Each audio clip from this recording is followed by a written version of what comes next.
पुण्य गौतमजी हाम्रो साथ हुनुहुन्छ। पुण्य सर, यहाँलाई हार्दिक स्वागत छ। थ्याङ्क यू सो मच, धन्यवाद। आराम हुनुहुन्छ पुण्य सर? ठिक छ। यो कुलिङ पिरियड किर्ते प्रकरणमा अब रामरी खतिवडाजी विवादमा तानिनु भयो होइन, अर्को एकजना के पाण्डे थरका चाहिँ सचिव तानिनु भएको छ होइन। अब हुँदा फेरि रामरी खतिवडाले हिजो निकाल्नु भयो, मन्त्रीज्यूले गएर चाहिँ दर्ता गर्नुभएको भनेर मन्त्रीलाई तान्नु भएको छ, सामान्य प्रशासन मन्त्रीज्यूलाई होइन। अब यहाँ किर्ते गर्ने चाहिँ को हो होइन, किर्ते गर्ने व्यक्ति चाहिँ को हो भन्ने कुरै थाहा पाएन, नेपाली जनतालाई दिउँसै रात पार्ने को हो भन्ने कुरा थाहा पाएन। रामरी खतिवडा दाजुको समय खराब चलेको हो अहिले। अब उहाँको घडी एकदम टल्किने एकदम राम्रो घडी छ अरे उहाँ छ। समय त उहाँले राम्रै हेर्नु होला, आशा गर्छु। होइन, घडी ठिक चले पनि समय खराब चल्दो रहेछ नि त सर। घडी त तपाईँले पनि महँगै लाउनु भएको छ होइन। उहाँको समय गलत चलेको हो कि उहाँको मस्तिष्क गलत ढङ्गले चलेको भनेर डिबेट गर्नुपर्छ। मैले संसदीय समितिमा भएका सारा छलफलहरू अद्योपान्त हेरेँ।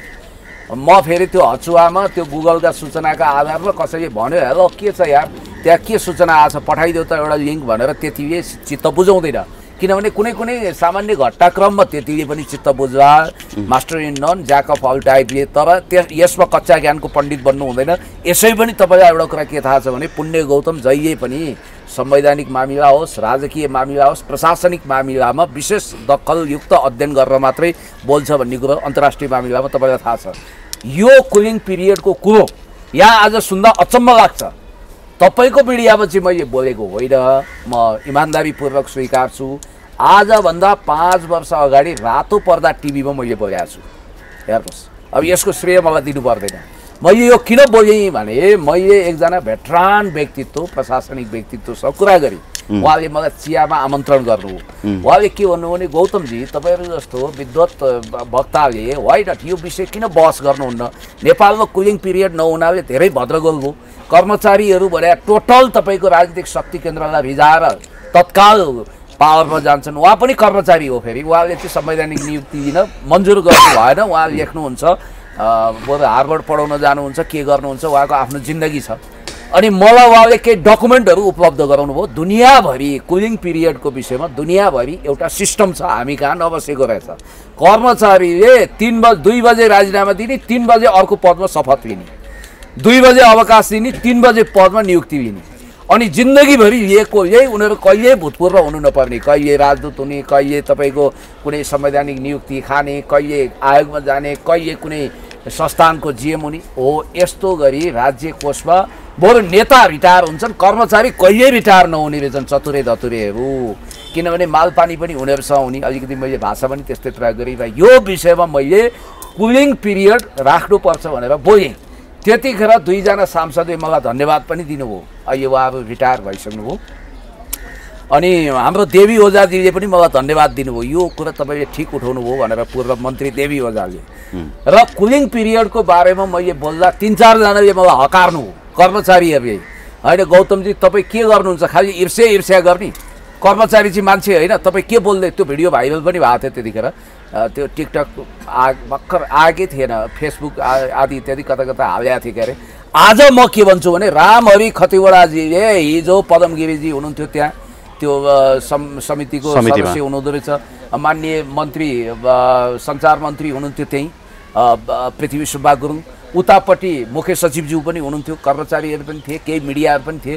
त्यहाँ उहाँले नन स्टप 20 मिनट बोल्नुभयो। त्यो सबै मैले टप टु बटम सुने। सुनेपछि म कुन नतिजामा पुगेको छु भने उहाँको भनाइको मजमुन के रहेछ भने उहाँले त अझ यो तपाईँको कुलिङ पिरियडको विषयमा मैले महान र बहादुरीपूर्वक काम गरेको, म माथि घनघोर अन्याय भयो, म जस्तो महान मान्छेलाई बदनाम गरियो, यो कतैबाट म्यानुपुलेट भयो र मलाई बदनाम गर्ने कन्स्पिरेसी हो, मलाई सिद्धाउने षड्यन्त्र हो, म त धेरै आदर्शवादी मान्छे, महान मान्छे भन्नुभएको छ।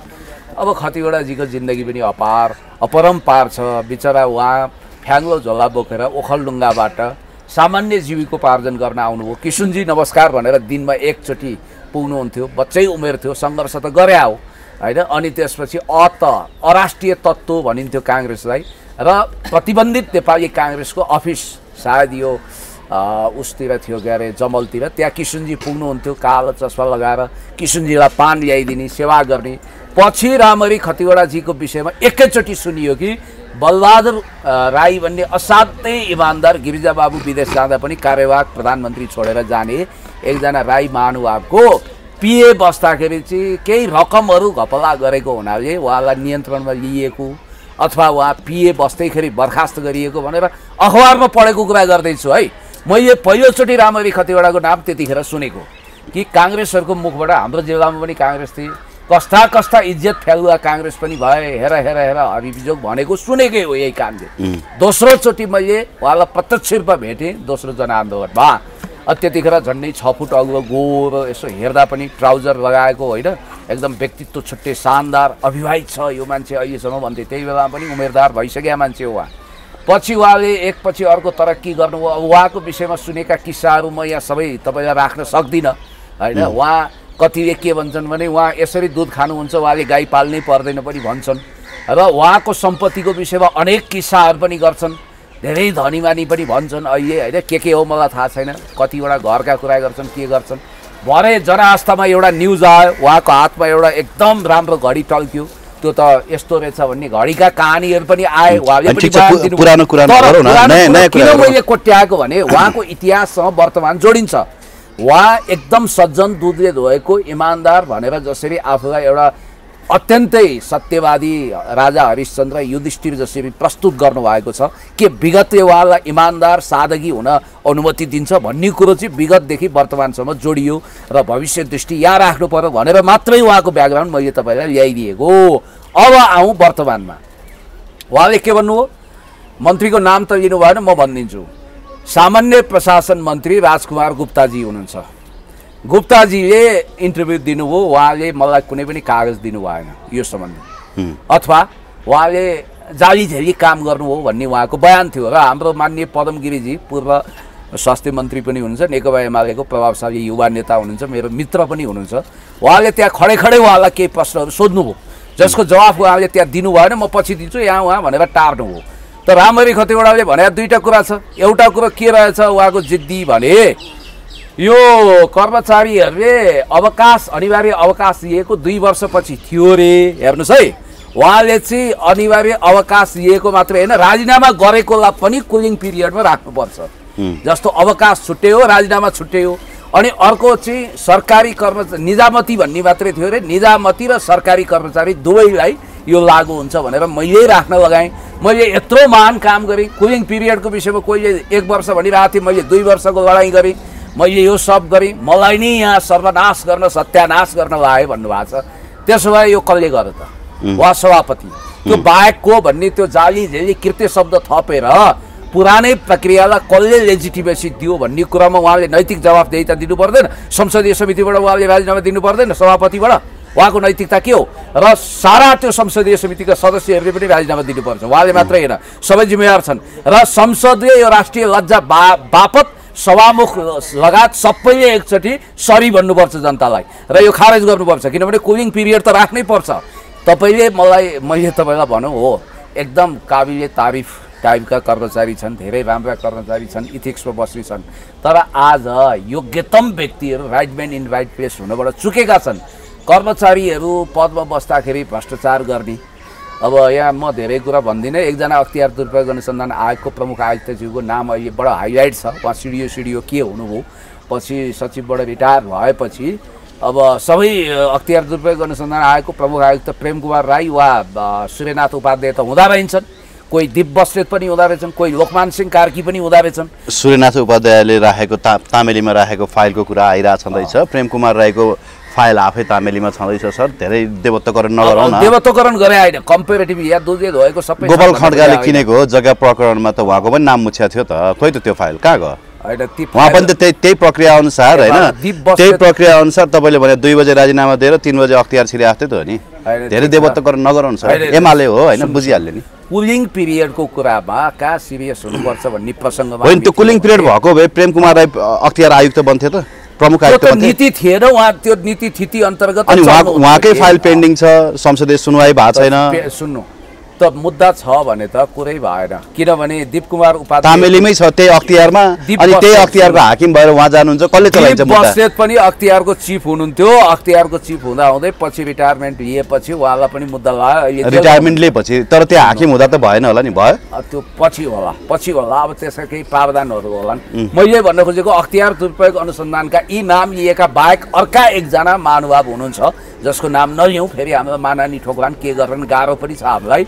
ती पहिला मरन्च्यासे टाइपको खानालाई त्यति नपुग्ने धौधौ भएका घरका मान्छेको अहिले 8-9 रोपनीको कम्पाउन्डमा विशाल महल बनाएको छ अरे। बिचरा उनले जाहिर खोसुवा गरेको मान्छेले आत्महत्या गरे। अहिले कतिपय सोसियल मिडियामा यो कुरा आइरहेछ। त्यस कारणले गर्दाखेरि नीति थिति विधि सिद्धान्त खाली नेताले मात्रै बिगारे, भङ्ग गरे, खत्म गरे भन्ने होइन। स्थायी सरकार भने त कर्मचारी रहेछ नेपालको ब्युरोक्रेसी। नेता चाहिँ यिनका गुलाम किन भएको भने क्या सर, यिनले जे भन्यो त्यही मान्नु पर्ने, नेतालाई त्यो बाध्यता चाहिँ कहाँबाट आइलाग्यो मैले यो बुझ्दैन के। सुन्नु न, बिचरा नेता त एकजना मन्त्रीजीले मलाई भन्नुहुन्थ्यो एउटा फिल्म हेरे अरे, हेर्दा हेर्दै उहाँको आँखाबाट आँसु आएछ। कुन चाहिँ त्यो परेश रावल हो कि को मन्त्री बनेर आएको, दुरुस्तै मन्त्रीको अभिनय गरेर। यो चाहिँ मान्छे बरु मन्त्री भए जस्तै स्वाद चाख्यो एकछिन, पर्दामा हेर्न पनि पायो। मेरो त एउटा अडियो पनि छैन, भिडियो पनि छैन। म 8 महिने मन्त्री भएको हेर्नु गौतमजी, अहिले जस्तो सोसियल मिडिया पनि थिएन, जिन्दगी नै बर्बाद हो ल है भन्थे के उनले भने जस्तै। बिचरा मन्त्रीहरू भने त एक रातमा सुतेर अर्को रात मन्त्री पद जान सक्छ। यिनीहरूले लगातार कर्मचारी प्रशासनमा 27 वर्ष के अरे 57 वर्षसम्म जाहिर खान्छन्, 58 वर्षमा रिटायर हुन्छन्। अहिले प्रहरीको फास्ट ट्र्याकबाट विधेयक गएको छ संसदमा। यो यसको पनि सेवा अवधि 32 वर्ष लगाउनुपर्छ भन्ने हिसाबले। त एउटा कुरो म तपाईँलाई भन्छु, उनीहरूलाई कति स्मार्ट सुविधा छ, कति प्रबन्ध छ। उच्च लेभलका कर्मचारीहरूले, अब यहाँ धेरै नाम नलिउँ, एउटा कर्मचारी थिए, उनले 70 वर्षसम्म 75 वर्षसम्म सधैँ नियुक्ति खाइरहे। सम्पत्ति कति छ उनीहरूलाई थाहा छैन। अब यो मन्त्री भने त यसो अहिलेको जमानामा गाह्रो पनि छ, यसो घपलाबाजी गरेर यताउता गरेर इधरको फाइल उधर गरेर फेरि राजनीतिक सेटिङ मिलाएर के गरेर बसेर अलि खानी हो। त्यो पनि आफ्नो नाउँमा राख्न सक्दैन, अर्काको नाउँमा राख्यो त्यसले पनि खाइदिन्छ। अब 60 वर्ष पुगेका हुन्छ, पदमा पुग्दा 55 वर्ष सुगर हुन्छ, प्रेसर हुन्छ। बिचरा मेटमनले उहाँ चाहिँ आफ्नो भान्जालाई यतिकै काटेर दिएको चेकको त तिरेछन् अहिले 31 कट्ठा जग्गा र अर्को 2 करोडको चेक दिएछ। भान्जालाई हेर्नु, अब यस्तो हुन्छ फेरि राजनीतिज्ञ भइसकेपछि पाइला जोखिम पनि हुन्छ। त्यस कारणले गर्दाखेरि धेरै गाह्रो छ। कर्मचारीलाई के छ, सेफ जोन छ। यो एउटा भनाइ छ के कन्स्पिरेसी थ्योरीमा यो सर, जमाना सोसियल मिडियाको सबभन्दा शान्त चुप छ, जसले सम्पत्ति देखाउँदैन, जसले पावर देखाउँदैन, त्यो सधैँ खाइरहन्छ, सधैँ पावरमा बस्छ अरे क्या। सुन्नु, यसलाई जेनरलाइज र नर्मलाइज गर्नुभन्दा पनि विषय चाहिँ के हो भने, तपाईँ र म जस्तो यदि लेम्यानहरूले कुनै सरकारी कागज किर्ते गरेको भए तपाईँ हामीलाई तुरुन्तै समातेर जेलमा हालिसक्यो। यो त सरकारी कागज किर्ते मात्रै होइन, ऐन बनाउँदाखेरि नै तपाईँको राज्य विरुद्धको कसुर गरेको हो। यो राज्य विरुद्धको कसुरको त जन्मकैदसँग पनि सजाय हुन्छ। यो विषयमा कसलाई पक्राउ गर्ने, कहाँ इन्भेस्टिगेसन गर्ने, खोइ के हुन्छ? यो विषय गर्नुपर्छ। यो विषय पेचिलो विषय हो र यो कुलिङ पिरियडको विषयमा जुन घपला भएको छ, तपाईँले भने जस्तै राज्य विरुद्धको अपराध पनि हो। संसदीय मर्यादा, संसदीय ऐन नियमावली र संसदीय कानुन, इतिहास विरुद्धको गद्दारी पनि हो। र इतिहासमा फर्स्ट टाइम इन पार्लियामेन्ट्री हिस्ट्रीमा यो कुरा कालो इतिहास बनेको छ।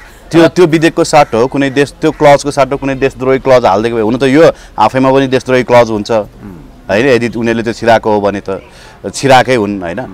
तर योभन्दा पनि गम्भीर अरू चाहिँ तपाईँको देशद्रोही क्लज त्यहाँ छिरेको भए के हुन्छ? के हुन्थ्यो? राष्ट्रियताको विषयमा भए एउटा मान्छेको मायाले कति फरक पार्दछ जिन्दगीमा, एउटा अक्षरले कति फरक पार्छ।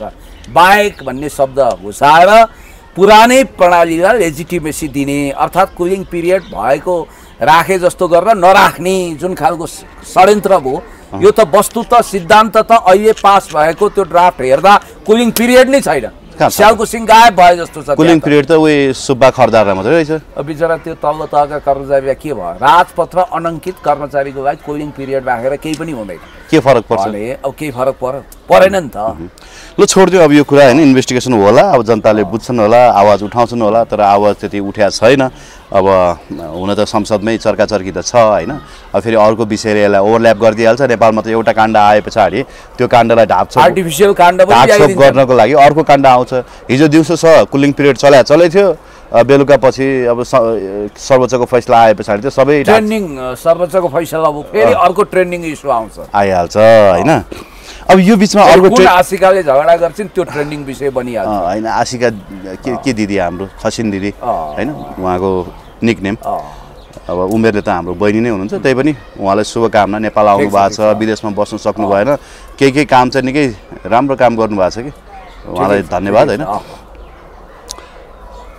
अब हिजो मध्यरातमा सर्वोच्च अदालतबाट फैसला आयो। संवैधानिक नियुक्ति 52 जनाको संवैधानिक नियुक्तिको विषयमा परेको रिट निवेदन चाहिँ तपाईँको सर्वोच्च अदालतको संवैधानिक इजलासले खारेज गरिदिएको छ। मध्यरातमा इजलास बसेर हैन उहाँहरूले फैसला सुनाउनु भयो। अचम्म भयो क्या है, यो मध्यरातसम्म पनि सर्वोच्च अदालत खुल्दो रहेछ क्या, हेर्नुहोस् त। खुल्छ। विभिन्न राष्ट्रिय महत्त्वका मुद्दाहरूको सवालमा मध्यरातमा फैसलाहरू आएका छन्, आदेश वा फैसला। जस्तो यो 2051 सालमा मनमोहन अधिकारीजीले संसद विघटन गर्नुभएको थियो, त्यो विघटन विरुद्धको आदेश पनि मध्यरातमै सुनाएको विश्वनाथ उपाध्यायको इजलासले। मध्यरातमा सुनाउनुको कारण चाहिँ के हो? अब मध्यरात भनेको अब हुन त अब वैदिक भाषामा निशाचरहरूको समय भन्दो रहेछ हैन। काल रात्रि, कालो रातमा सबै सुतिसकेका हुन्छन्। यो अदालतको विधि प्रक्रिया हो। अब यसलाई यसो भन्नु न, यहाँ धेरै फेरि बोल्यो भने तपाईँ पनि आफ्नो सोझो लाइनमा जिन्दगी आफ्नै तरिकाले बाँचिरहेको मान्छे, धेरै आफ्नो ताउलोमा जाउलो पकाउने यो भाउतो छ। त्यसकारण हामी धेरै अदालती रफुत चक्कर काट्न नचाहने मान्छे हुनाले सेफ जोनमा बसेर बोलौँ। सम्मानित अदालतले जुन ढङ्गको रिट निवेदनमाथि बहस गर्यो, अनुमान के थियो भने मध्यमार्गी फैसला दिन्छ कि भन्ने पनि थियो होइन। सर्प पनि भागोस्, रटी पनि नभाँचियोस्, केही त्यसको बिचको बाटो खोलिदिन्छ कि भन्ने पनि थियो। अर्कोतिर के थियो भने होइन, यो जति पनि संवैधानिक नियुक्तिहरू छ 51-52वटा, त्यो सबै एकै झड्कामा खारेज गरेर एक खालको संवैधानिक सङ्कटै ल्याइदिन्छ कि भन्ने पनि थियो। अर्को थरीहरू ढुक्क थिए, होइन कहाँ हुन्छ त्यस्तो, सर्वोच्च अदालतको संवैधानिक इजलास बुद्धिमानहरूको इजलास हो र न्यायमूर्तिहरूले जे यो संवैधानिक नियुक्ति छ त्यो सदर गरेर छोड्छ भन्ने थियो। आखिर त्यो तेस्रो पक्ष प्रभावी भएर श्रीमान भावी प्रधान न्यायाधीश सपना मल्ल प्रधान लगायतको इजलासले यो रिट निवेदनलाई खारेज गरेर सरकारले संवैधानिक नियुक्ति दिएका 52 जनाहरूको पद यथावत कायम राखिदिएको छ। ठिक भयो कि बेठिक भयो त? अब अदालतको आदेश त हामीले मान्नुपर्छ हैन, तर त्यो आदेशमाथि हामीले आलोचना नगरौँ। के भन्न थाल्यो भने जसरी 47 को संविधानले राजालाई विशेष एउटा पावर दिएको थियो, त्यस्तै गरी चाहिँ यो हिजोको रिट निवेदन बदल प्रकरणले गर्दाखेरि चाहिँ प्रधानमन्त्रीलाई पनि एउटा विशेष पावर दियो, राजा जतिकै शक्तिशाली बनाइदियो। प्रिभिलेज भन्न खोज्नु भयो। अब त्यो त यस्तो हो, हाम्रो कन्स्टिट्युसनको प्रेम्बलमा सार्वभौम सत्ता सम्पन्न जनता, राष्ट्रिय अखण्डता, भौगोलिक अखण्डता, राष्ट्रिय स्वतन्त्रता, लोकतन्त्र बाहेक अरू कुराहरू अपरिवर्तनीय छैन भनेको छैन, परिवर्तनीय नि मानेको छ। त्यो बाहेक कुनै व्यक्तिलाई विशेष अधिकार सम्पन्न भनेर संविधानले परिकल्पना गर्न सक्दैन र संविधानको लेटर एन्ड स्पिडभन्दा माथि न राष्ट्रपति हुनुहुन्छ न प्रधानमन्त्री भनेर हाम्रो परिकल्पना त्यहाँ जान्छ। तर एउटा कुरा चाहिँ के हो भने यसमा यो मान्दिए पनि भयो नि प्रधानमन्त्रीले गरेको निर्णय अथवा त्यतिखेरका नियुक्तिहरू चाहिँ कानुनी हिसाबले परिपक्व रहेछन्, त्यसकारण यो रिट निवेदन खारेज हो भन्दिन नि सकियो। अर्कोतिर डेमोक्रेसीमा बेनिफिट अफ डाउट लिन सकिन्छ। होइन हौ, न्यायालयले यो विषयमा आफ्नो आदेश वा फैसला सुनाउँदा कमसेकम विगतका नजिरहरूलाई पनि याद गर्नु पर्थ्यो, इन्टरनेसनल जुरिस्प्रुडेन्सलाई पनि याद गर्नु पर्थ्यो भन्न पनि सकियो। इन्टरनेसनल ल, इन्टरनेसनल जुरिस्प्रुडेन्स। अर्को कुरा के भने व्यवहारिक रूपमा पनि सुन्नु न, कुरो चपाएर नगरौँ। हेर्दैमा कति वर्ष पर्यो? 4.5 वर्ष पर्यो। 4.5 वर्ष। अब सबै संवैधानिक नियोगका पदाधिकारीहरू घर जाने बेला भयो कि भएन? होइन, यसको आदेश जुन हिसाबले आए पनि खासै फरक नपर्ने खालकै थियो। अब तपाईँको कति पाउने भएर होइन, डेढ वर्ष त उनीहरूले नैतिकताको कुरो हुन्थ्यो।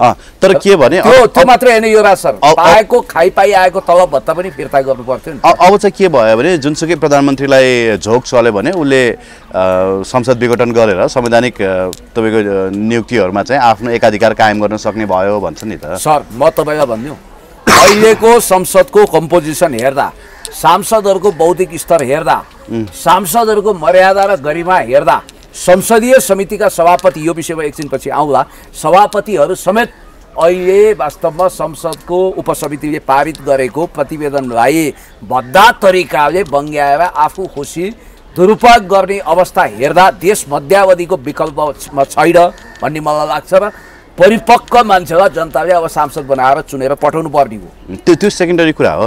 तर अहिले पनि के छ भने कोलिसन कसको छ भने काङ्ग्रेस र एमालेको छ। एमालेको प्रधानमन्त्री हुनुहुन्छ, काङ्ग्रेसको तर्फबाट राष्ट्रपति हुनुहुन्छ। अब संवैधानिक तपाईँको परिषदमा अहिले पनि सत्ता पक्षसँग मेजोरिटी छैन होइन, मेजोरिटी छैन। हिजोको जस्तो किचलो थियो अब फेरि त्यस्तै किचलो होला भन्ने जनताहरूले आकलन गरिसकेका छन् होइन। अब त्यो अवस्थामा प्रतिपक्षले यदि फेरि अवरोध गर्यो र भागभन्डा त्यहाँ भएन भने त सत्तापक्षले के गर्ने भयो भने एकलौटी गर्ने भयो, र प्रतिपक्षलाई दिन चाहेन भने पनि उसले एकलौटी गर्ने भयो। एउटा अध्यादेश लिएर आउने भयो, राष्ट्रपतिले स्वीकृत गर्ने हुने भयो होइन, त्यस पछाडि भकाभक उसले नियुक्ति गर्ने भयो होइन। अब यहाँ सत्य सुन्दा निर्मम लाग्छ। कार्ल मार्क्स कति दूरदर्शी रहेछन् भने यहाँ मार्क्सको आलोचना गर्छन्, तर उहाँले सत्तालाई दमनको संयन्त्र पनि भन्नुभएको थियो।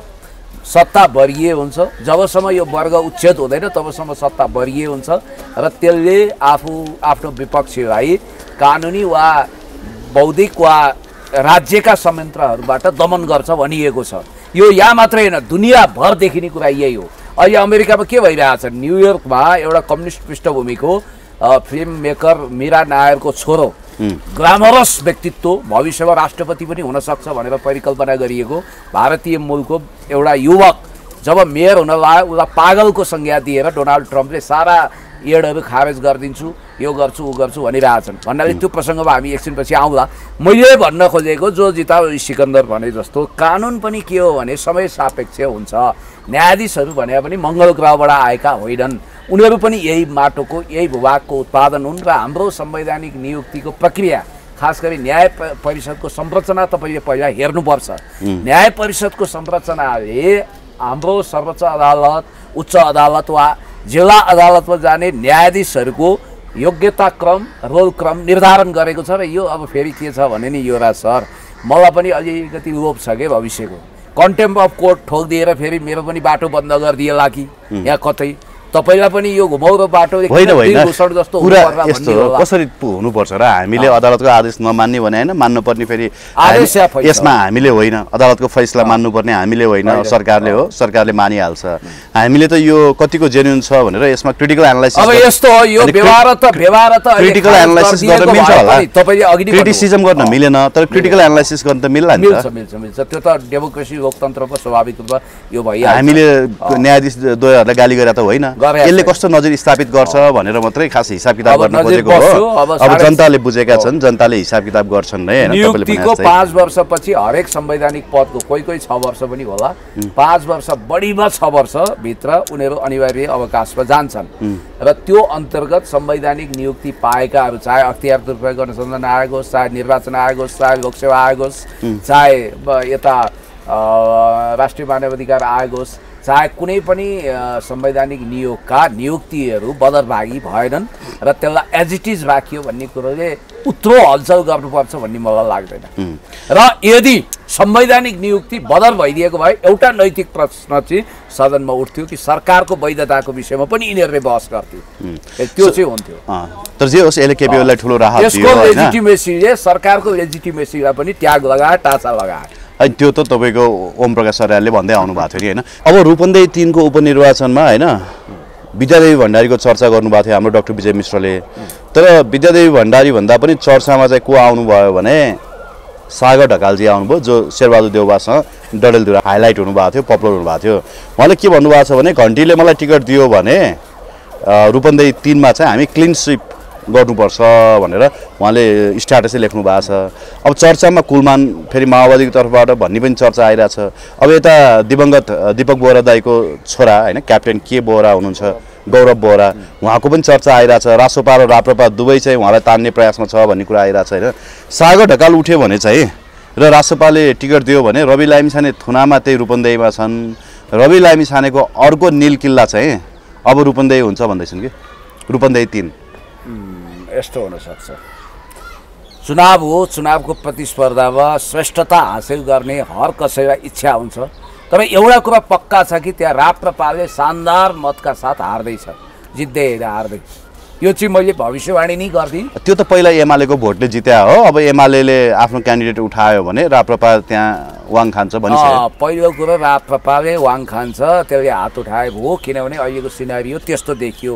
दीपक बोहरा भनेको त लेजेन्ड पनि हुन् त्यहाँको होइन हुन्। अब यस्तो नि त, अब महाकवि लक्ष्मीप्रसाद देवकोटाका छोरा विद्वान त हुनुभयो डाक्टर पदम पोखरेल, के अरे पदम देवकोटा, तर महाकवि देवकोटा त हुनु भएन नि त। उहाँ बुवा देवकोटा BA BL हुनुहुन्थ्यो यद्यपि, तर उहाँ नै महान साहित्यकार हुनुभयो। अमिताभ बच्चनको छोरो अभिषेक बच्चन महानायक भएर झन् कम्फर्ट जोनमा थिए नि त उनी भने जस्तै दीपक बोहराको छोरो दीपक बोहरै जस्तो भएर निस्किन्छ भन्ने छैन होइन। त्यो एउटा प्रसङ्ग हो। सिम्पेथी मत पाउने के पाउने त्यो अवस्था पनि अब धेरै रहँदैन, नम्बर 1।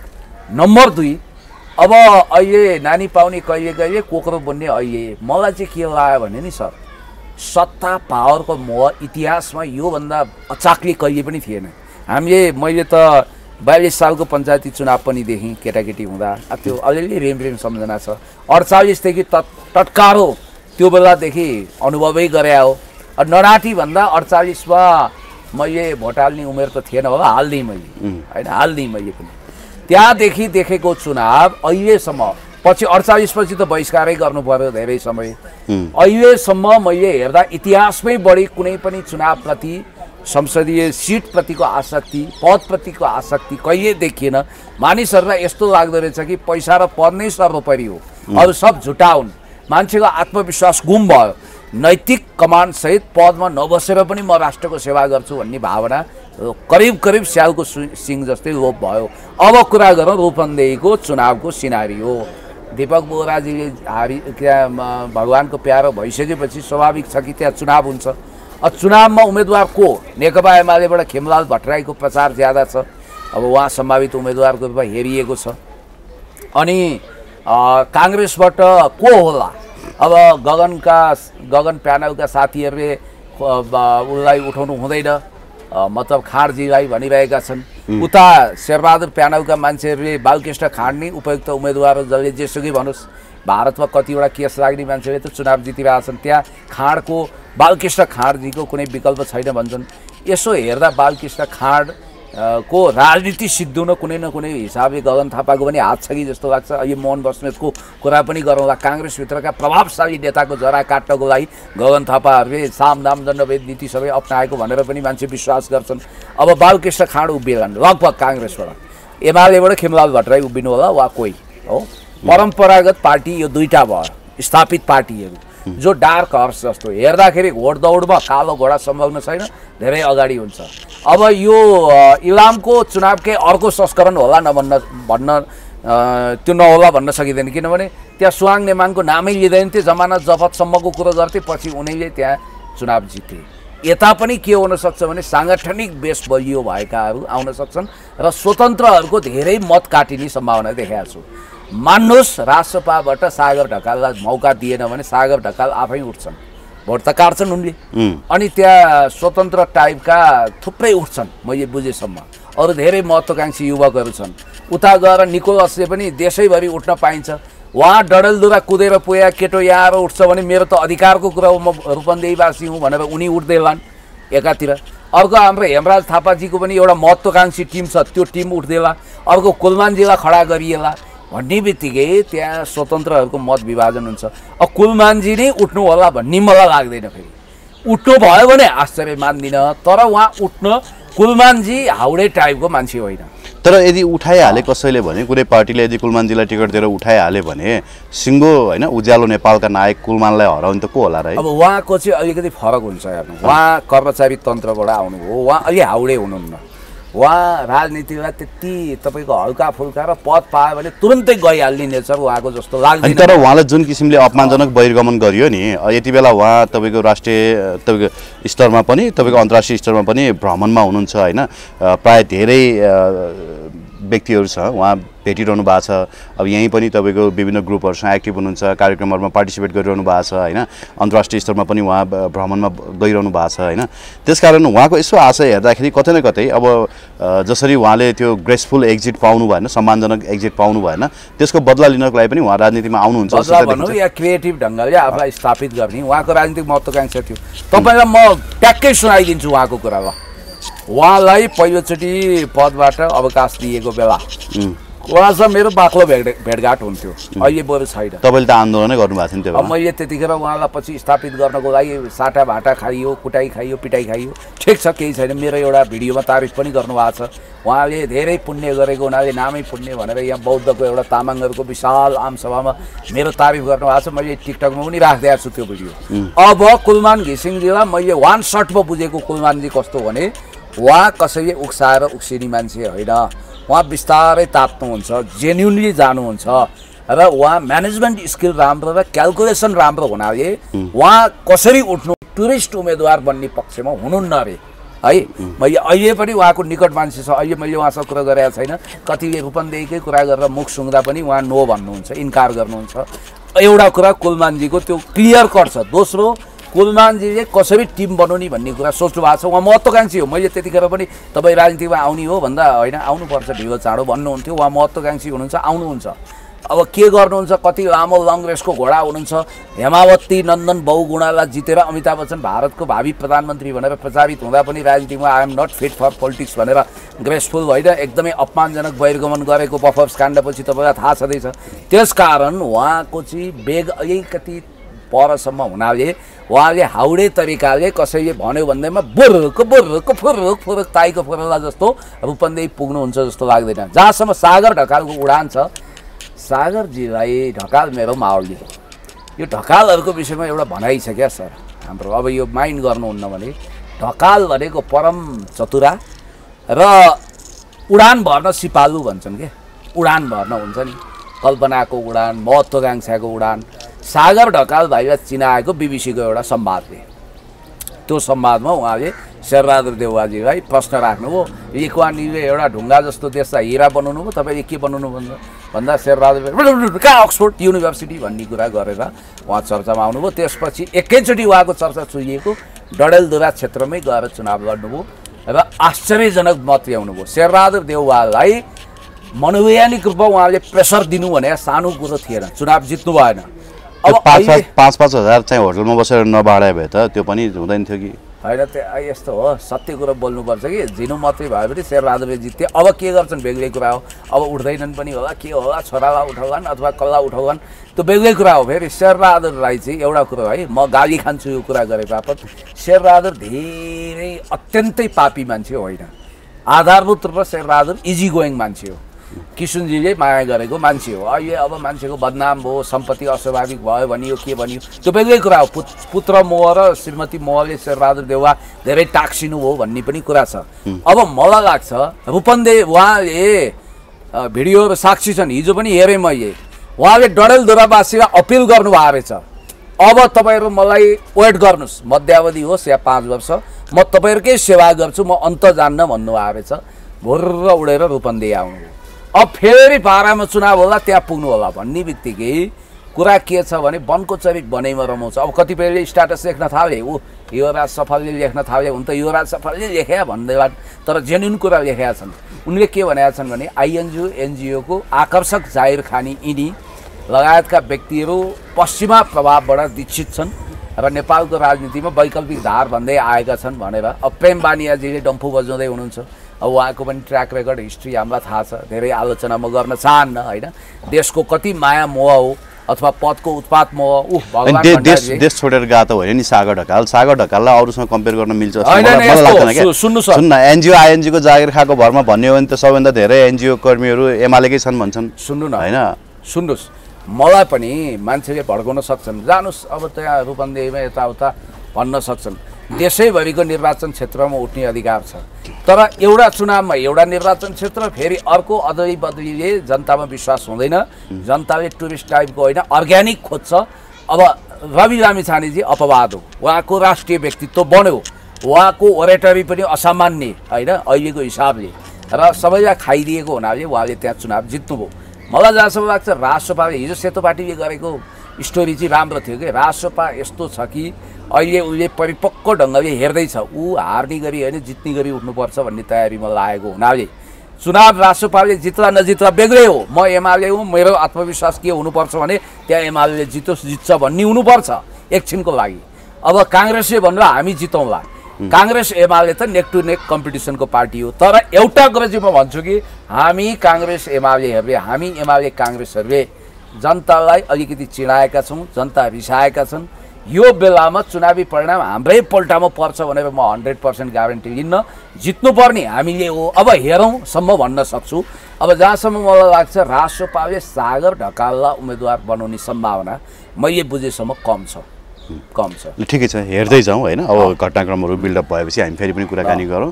तर जस रासोपाले बनाउनु पर्ने मान्छे चाहिँ हो, उनी पढे लेखेका युवा हुन् होइन। पढेको मान्छेको के कमी छ र भने जो धेरै आउँछन् के पढेको मान्छे, पढेको उनी धेरै जुन हुटुटी बोकेर उनी डडेलधुरा गए नि, त्यो साहस चाहिँ कुनै एउटा नर्मल युवाले यहाँ गरे? बाजुराका हेमराज थापा आएर काठमाडौँ 5 मा चुनाव लडे होइन भने, सुई बोकेर।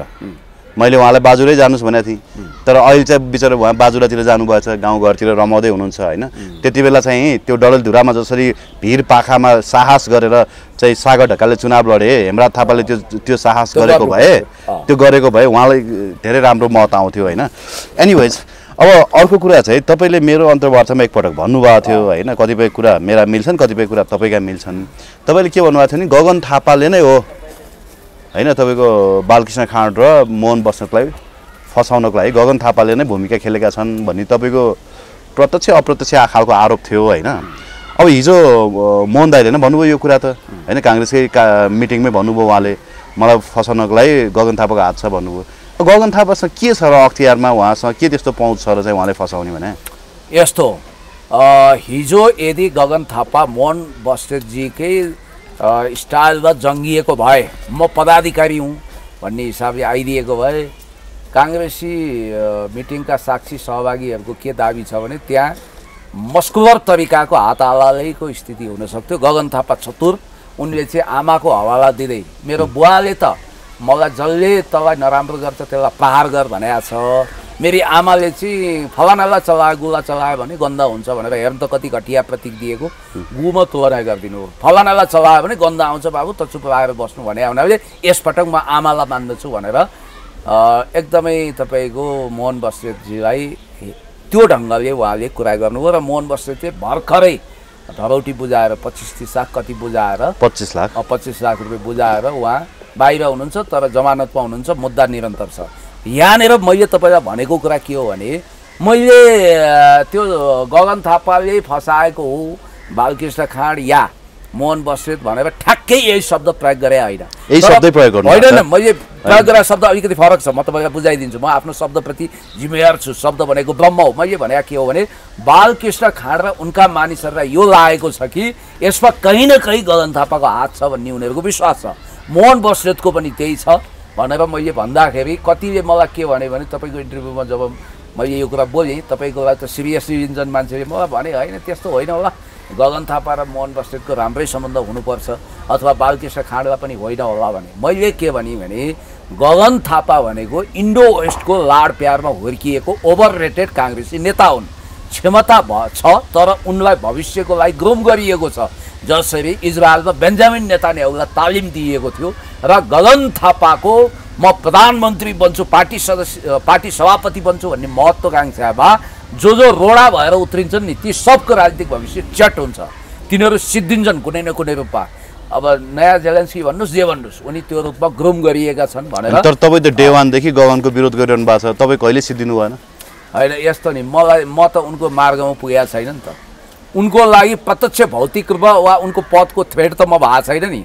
अब म भएँ भने कि मेरो शनि ग्रह कडा भएर उनलाई सिद्धाउनु पऱ्यो कि उनले मलाई सिद्धाउनु पऱ्यो, दुईवटा कुरा मध्ये एउटा हुनेवाला छ होइन। अब त्यति पावरफुल भाग्यले साथ दियो भने गगन थापालाई म यही चुनावी क्षेत्रबाट अबको चुनावमा परास्त गरेर जनताको वरमाला पहिरिनेछु, मलाई भाग्य र जनताको आशीर्वाद भयो भने होइन। अब गगन थापाको चाहिँ कुरा के हो भने, उनी मात्रै होइन, तपाईँ एउटै कुरो म भनिदिन्छु, गुरुराज घिमिरे कम प्रभावशाली नेता हुन्, नेभी सङ्घको सभापति थिए गगन थापा हुँदा, गगन थापा महामन्त्री हुँदा सभापति गिरिजाप्रसाद कोइरालाले गगन थापालाई कुनै पनि हालतमा नेभी सङ्घको सभापति नबनाउनु भनेर फरमान जारी गर्नुभयो। पोखरामा एट्याक भयो, के भयो आदि इत्यादिका कथा छँदैछन्। सम्भवतः गिरिजाप्रसाद कोइरालाले धरती छाड्नु नै गगन थापाको लागि लटरी चिट्ठा लाग्यो। मसँग सुजाता कोइरालाजीले भन्नुहुन्थ्यो, पुण्य बाबु गगन थापाले म प्रति यति घात गरे भन्नुभयो। मैले त्यो सुन्दाखेरि छक्कै परेँ। के भएछ भने अब गिरिजा बाबुले दे आर अलरेडी रोयलिस्ट भनेर नरहरि आचार्य र गगन थापाको नाममा भन्नुभयो। धेरैले त्यसलाई अचम्मको रूपमा सनसनीखेज समाचारको रूपमा अहिले जस्तो भाइरल जमाना थिएन, अखबारहरूको भगरे टाउके अक्षरमा न्युजहरू आए, अखबारका भित्ता रङ्गिए।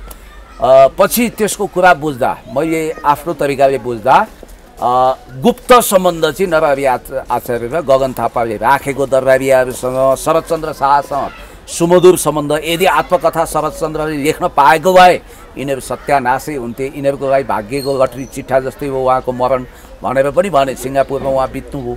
त एउटा कुरा के भने नरहरि आचार्यजी र गगन थापा ओभर रेटेड हुनको लागि प्रयोग गरिएका मान्छे र उनीहरूको हाइट बढाइदिन देशी विदेशी तत्त्वको हात छ भन्ने कुरोमा गिरिजाबाबु कन्भिन्स हुनुहुन्थ्यो। र गिरिजाप्रसाद कोइरालाले गगन थापालाई कुनै पनि पद दिनु हुँदैन भनेर जिद्दी गर्नुभयो, अडान गर्नुभयो। अब कुरो के रहेछ भने नेपाली काङ्ग्रेसमा नेभी सङ्घ त एउटा प्रभावशाली संस्था हो, त्यसको महामन्त्री उपाध्यक्ष पदमा गगन आउन चाहे। उपाध्यक्षमा आउन चाहँदा गिरिजाप्रसाद कोइरालाले नमानेपछि त त्यो नहुने भयो। अनि गगन थापाजीको असल एकजना मित्र हुनुहुँदो रहेछ नेभी सङ्घको महिला मित्र, र उहाँ एकदम गगन थापा बाठो। उहाँले बुझ्नुभयो कि सुजाता कोइरालासँग उहाँको महिला मित्रको हार्दिक सम्बन्ध छ। मित्र भने फेरि अन्यथा लिनु हुँदैन है, अरू सम्बन्ध भएको मित्र होइन नि, जस्तो कि चेलीबेटी टाइपको मित्र। उहाँलाई असाध्यै भनौँ न उहाँको प्रगति चाहने, भलो चाहने, वेल विशर मित्र। उहाँको प्रभाव चाहिँ गिरिजाप्रसाद कोइराला कहाँ उहाँले गएर विश्वास दिनु भएछ सुजाता दिदी कहाँ। दिज्यू गगन थापा हाम्रो प्यानलका मान्छे हुन्, यिनी दायाँ बायाँ जाँदैनन्, यिनीलाई बनाइदिउँ भनेपछि सुजाता कोइराला गिरिजाबाबु कहाँ जानुभयो। उहाँ त सान्दाजु भन्नुहुन्थ्यो। सान्दाजु गगनलाई बनाऊ भनेपछि गिरिजा पहिला झोक्किनु भयो। तिमी के भन्दैछौ सुजाता, तिमीले राजनीतिक अझै बुझ्न बाँकी छ। सुजाता कोइरालाले मलाई यो कुरा भनेको। अनि बाँकी छ भनेपछि तिमीले यो गगन थापालाई चिनेको छैनौ, उनको मैले बुवा हजुरबादेखि चिन्दछु। यिनीहरूको ब्लड कस्तो छ, यिनीहरूको जिन कस्तो छ मलाई थाहा छ। यिनीहरू सच्चा काङ्ग्रेसी हुन सक्दैनन्। यही शब्द तिमीले बुझेकी छैन भन्दा होइन गिरिजा बाबु सान्दाजु यो हुँदैन, गगनलाई बनाइदिउँ। किनभने मलाई धेरै प्रेसर पनि आयो, मैले पनि राजनीति गर्नुपर्छ, गगन हाम्रै प्यानलमा आउँछन् भनेपछि ल छोरी तिमीले भन्यौ म हारेँ, तिमी मेरो एउटै सुपुत्री हो, ठिक छ मैले बनाइदिन्छु, तर यसको विश्वास छैन है भनेको। पछि सुजाता कोइरालाको राजनीति सिद्ध्याउन सबभन्दा ठुलो हात गगनको छ भनेर अहिले पनि सुजाता कोइराला रुन्छन्। ल हेर्नुहोस्, यदि सुजाताले त्यतिखेर नेभी सङ्घको महामन्त्री या उपाध्यक्ष ठ्याक्कै मैले बोलेँ, यो दुई पदमध्ये दुईटै पदमा उनी पुगेका छन्। यो दुई पदमध्ये एउटामा आउन सुजाताले नदिएको भए गगन थापा सामान्य काङ्ग्रेसीको रूपमा इँटाटोलमा चिया खाँदै तपाईँका इन्टरभ्यू दिन्थे, यो पक्का थियो होइन, अथवा कुनै रेडियोमा एङ्कर भइराखेका हुन्थे। अब उनको जीवनको दोस्रो टर्निङ पोइन्टमा मोहन बहादुर बस्नेतले पनि उनलाई बचाउ गरेका रहेछन्। अचम्म लाग्छ तपाईँलाई, बालकृष्ण खाँड र मोहन बस्नेत, यो किस्सा अनौठो छ कि। मोहन बस्नेतजीको भलै दबङ छवि छ, बाहुबली नेता मान्छन्, यहाँको राजै मै हो भन्छन् होइन। अब भन्छन् मिल्नेहरूसँग ज्यानै दिएर मिल्छन्, नमिल्नेको पत्ता साफै गर्छन् भनिन्छ। अहिले पनि गगनका मान्छे डराइरहेका छन्, कतै मोहन बस्नेत जङ्गिएपछि दुर्रासा जस्तो जङ्गिन्छन्। छेत्रीहरूमा पनि थापा भनेको चाहिँ बाहुन र छेत्री बिचको एउटा नयाँ खालको हाइब्रिड जस्तो हो भन्ने पनि छन् नि त। बाहुन जस्तो चलाक, छेत्री जस्तो साहसी पनि हुन्छ। छेत्री त छेत्री नै हो, चार काजी मध्येको एक। तर यो बस्नेत काजी चाहिँ पङ्गा लिएपछि समाप्त पार्दै छोड्ने काजी हो भनेर भन्नेहरू पनि छन्। र मोहन बस्नेतले गगन थापालाई पहिलोचोटि समानुपातिकमा त्यो सूचीमा नाम राख्नको लागि लडाइँ गराएका रहेछन्, पछि टिकट दिलाउने कुरामा पनि। र उनकै एडभाइसमा उनी काठमाडौँ 5 नम्बर क्षेत्रबाट उठेका रहेछन्। त्यो मोहन बस्नेत जसले बिचमा उनको विरोध गर्न थाले, मोहन बस्नेतले एउटा सपना देखे, वाइ नट गगन थापा यदि नेभी सङ्घको सभापति हुने सपना, के अरे काङ्ग्रेसको सभापति प्रधानमन्त्री हुने सपना देख्छन् भने म पनि पुरानै काङ्ग्रेस नेता हुँ, म पनि हुन्छु भन्ने लागेपछि गगनलाई के लाग्यो भने गगनको रिसर्च टिम छ नि त, मोहन बस्नेतको कमजोरीको उनीहरूले फाइल उत्खनन गर्दा सजिलै थियो नि त। टेरामिक्सको कुरो त हाइलाइटमा आएको थियो। अब गगन थापाको अन्तर्राष्ट्रिय एसोसिएसन राम्रो छ, तपाईँलाई थाहा छ होइन। हुन त अब जर्मनीमा होटल के भन्दै त्यो अप्रमाणित कुरा गरेर त हुँदैन होइन। अब त्यो के हो कसो हो थाहा छैन हामीलाई। अब विकिलिक्ससँगको सम्बन्ध विकिलिक्सले खोलेको होइन। अब 2008देखि अमेरिकन की कन्ट्याक्ट पर्सनको रूपमा उनी रहेको कुरा त वेल अन्डरस्टुड छ। मैले भन्न खोजेको अब बालकृष्ण खाँड कहाँ उनको लागि समस्या भयो भने बालकृष्ण खाँडलाई त शेरबहादुर देउवाले सक्सेसर बनाउने लगभग तय नै थियो। यदि कल्पना गर्नुहोस् उनलाई भुटानी काण्ड लाग्दैन थियो भने यसपटक गगन होइन गगनको महागगन आए पनि हराउन सक्दैन थियो बालकृष्ण खाँडलाई। त्यस्तो पहुँच पकड खुमबहादुर खड्का पछिको सङ्गठनमा पकड भएको प्रभावशाली व्यक्तित्व थिए यिनी। यिनको पनि राजनीतिक अब सत्यानाशै जस्तो हो भन्ने बित्तिकै अब एउटा पात्र मैले देखिरहेको छु जसलाई गगनले समाप्त पार्न बाँकी छ। नाम नभनौँ, ती पात्र पनि छिट्टै छिटै लाइनमा छन् किनभने उनले केही कमजोरी गरेका छन् ती पात्र छन्। अब भन्ने त भोलि हेर्नु कुनै दिन रामहरि खतिवडाले पनि गगन थापाजीसँग मेरो ट्रम मिलेको थिएन त्यसकारण म यो अवस्थामा पुगेँ भन्न बेर छैन फेरि। उनको पनि टर्म मिला छैन छैन होला किनभने गगन थापालाई धेरै महत्त्वकाङ्क्षी र म प्रधानमन्त्री हुन्छु भनेर महत्त्वकाङ्क्षी राख्ने कुनै पनि मान्छे मन पर्दैन।